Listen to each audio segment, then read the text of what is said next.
Cet homme était connu de Sango dans le territoire du sud-ouest de Longa Napi. Ainsi, Sango apprit que son neveu avait été capturé. Donc, les rois non initiés sorciers, ils ont livré une bataille d'abord mystique dans le plan occulte. Parce qu'ils sortaient de leur corps spirituellement.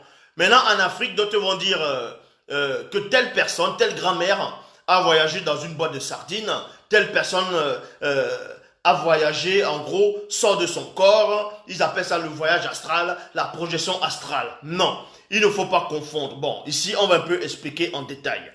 Il ne faut pas confondre la projection astrale et le voyage astral. Quand on dit projeter, on projette. Quand tu projettes, c'est comme un vidéoprojecteur. Tu es dans une pièce, on projette une image. C'est ça la projection astrale. Maintenant, le voyage astral, tu quittes l'endroit où tu es et tu vas dans d'autres contrées. Là, tu fais un voyage. Est-ce que vous comprenez?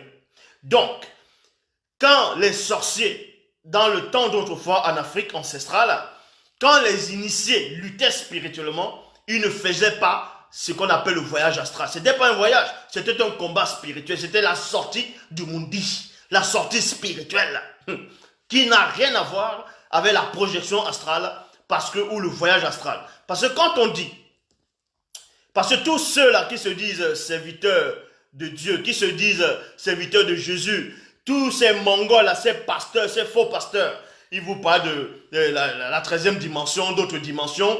Ils vont vous parler du voyage astral, la projection astrale. On va vous expliquer quelque chose. On va vous expliquer.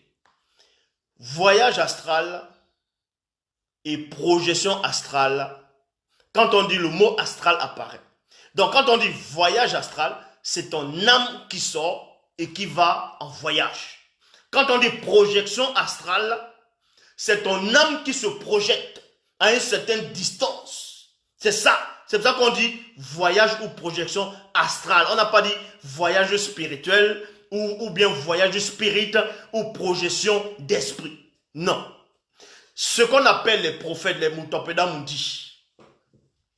Les prophètes, quand ils sortaient de leur corps, c'était pas de la sorcellerie. C'était pas un voyage astral. C'était pas de la projection astrale.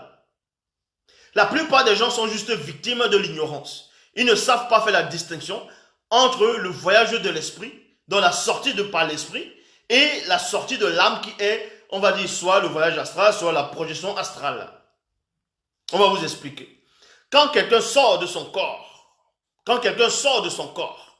parce que vous allez comprendre pourquoi je parle de ça, ça a rapport avec la téléportation. Donc, quand quelqu'un sort de son corps, à tous ces apprentis sorciers qui sont là, qui écoutent ce que je vous l'ai dit, apprenez. Quand quelqu'un sort de son corps, voilà comment ça se passe. On ne va pas vous expliquer comment on fait pour sortir du corps, hein, parce qu'il y a beaucoup de personnes qui... Voilà. Quand quelqu'un sort de son corps, il va dans le monde spirituel. Quand on va dire un prophète, un Mutopeda Mundi ou un initié sort de son corps pour aller dans le monde des esprits. Premièrement, les gens pensent que quand quelqu'un sort de son corps là, à cet instant, forcément, il se retrouve dans le plan spirituel. Non. Je dis non. Quand quelqu'un sort de son corps, il ne se retrouve pas forcément dans le monde spirituel. Hein. Je répète, si quelqu'un sort de son corps, que ce soit son âme, donc qui est la sortie astrale, oui, on appelle ça la sortie astrale, ça ne veut pas dire directement il se retrouve dans le monde astral.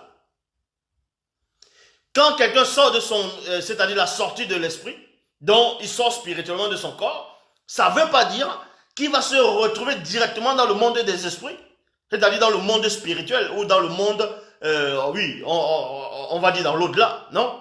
Ça, c'est ce qu'on vient, les faux pasteurs viennent vous raconter des balivernes, des histoires. On va vous expliquer ces choses. Quand vous lisez même dans les Bibles actuelles classiques,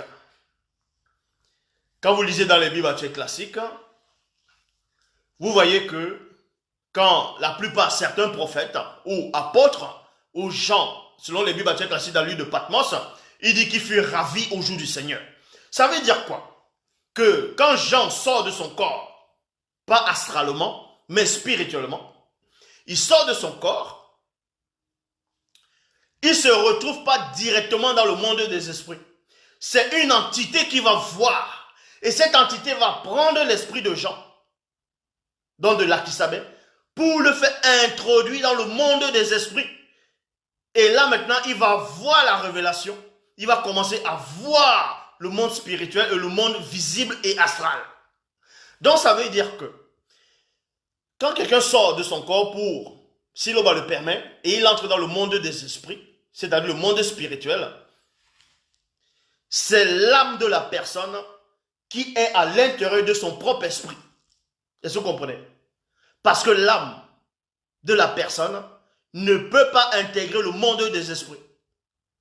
Parce que l'âme, le monde de l'âme, c'est le monde astral. Le monde de l'esprit, c'est le monde spirituel. Or, l'esprit, lui, peut intégrer le monde astral et le monde physique.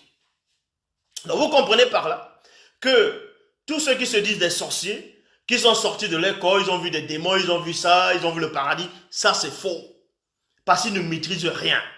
Et Sombel lui-même le dit dans les Bibles classiques, que la chair et le sang ne peuvent hériter le royaume de Dieu. Ça veut dire quoi? Quand on dit la chair et le sang, et on sait que dans le livre de Lévitique, le sang est considéré comme l'âme. Donc l'âme ne va pas intégrer le royaume spirituel directement. Pourquoi? Ça dépend de quelle âme nous faisons allusion. À moins que celui qui entre dans le monde spirituel, c'est-à-dire avec son âme, puisse avoir la sainte présence. Donc, puisse avoir le mundi. Donc, dans les Bibles classiques, on dit le Saint-Esprit. De même que Jean, il dit, quand on a ouvert l'un des sceaux, dans le livre de l'Apocalypse, ils ont vu les âmes de certaines personnes qui attendaient qu'on les fasse justice. Mais ces gens-là, ils attendaient, certes, dans le monde spirituel, ils étaient pas, voilà, ils étaient certes dans un monde spirituel, mais parce que ces gens avaient l'esprit, étaient dans l'esprit. Et oui, la sainte présence. En cela, ils pouvaient. Mais ton âme, l'âme tout seul ne va pas intégrer le monde spirituel. Est-ce que vous comprenez? Donc, je répète, quand quelqu'un se fait la sortie astrale, ton âme sort de ton corps. Si tu es dans ta chambre, tu sors de ton corps, c'est-à-dire ton âme sort de ton corps, ou bien ton esprit, tu seras toujours dans ta chambre. Tu seras toujours dans ta chambre. Et oui, ton esprit sort de ton corps, il sera toujours dans la chambre, il ne sera pas dans le monde des esprits. Pour intégrer le monde des esprits, il y a des portes. Ce sont des portes. Puisqu'on dit le monde des esprits. Et dans un monde, pour entrer dans un monde, il faut entrer forcément par une porte. Donc, c'est le monde des esprits. C'est pas parce que tu sors spirituellement que forcément tu entres dans le monde des esprits. Non, il faut l'initiation par rapport à ça.